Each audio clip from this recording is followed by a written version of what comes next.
আসসালামু আলাইকুম ভিউয়ার্স। আমরা রাজশাহী টি বাদে যেতে যেতে সন্ধ্যা হয়ে গিয়েছিল। সন্ধ্যার পরেও একেবারে জমজমাট থাকে রাজশাহী টি বাদ পদ্মার ধারে আসলে।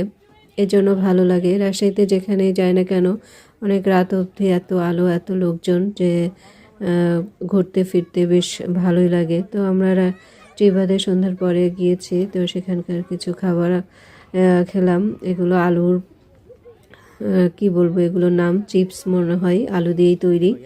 তো এই তো রাতের বেলা তবু দেখেন কত লোকজন। হ্যাঁ, রাতের পদ্মা একদম শান্ত স্থির, ভালোই লাগছিল। রাতের পদ্মার একরকম সৌন্দর্য, দিনের পদ্মার আরেক রকম সৌন্দর্য। তো এবার আমার হাজব্যান্ড আবার ভুট্টা খাচ্ছিল। সে ভুট্টা রাজশাহীতে গেলে খাবেই, তার কাছে রাজশাহীর ভুট্টা নাকি খুব বেশি ভালো লাগে। আর এখানে রয়েছে আমরা পেয়ারা মাখা বিভিন্ন সিজনে, এগুলো আর কি আচারি মাখা বলা চলে। আবার আপনাদেরকে এক নজর একটু রাজশাহীর রাতের পদ্মা দেখালাম, অনেক সুন্দর লাগছিল। তো এই যে বিভিন্ন রকমের আচার দিয়ে এই পেয়ারা বা আমরা বিভিন্ন যে কোনো সিজনে যে পাওয়া যায়, এখন পেয়ারার সময় তো পেয়ারা পাওয়া যাচ্ছে, তো একদম আচার দিয়ে মাখো মাখো এই আমার মাখাটা অনেক বেশি ভালো লাগে টি বাঁধে। তো সবাই মিলে তো খাচ্ছিলাম। সন্ধ্যার পরে হলেও বেশ জমজমাট থাকে রাজশাহীতে যে কোনো জায়গায়, এই জন্য ভালো লাগে। সবাই ভালো থাকবেন, আল্লাহ হাফেজ।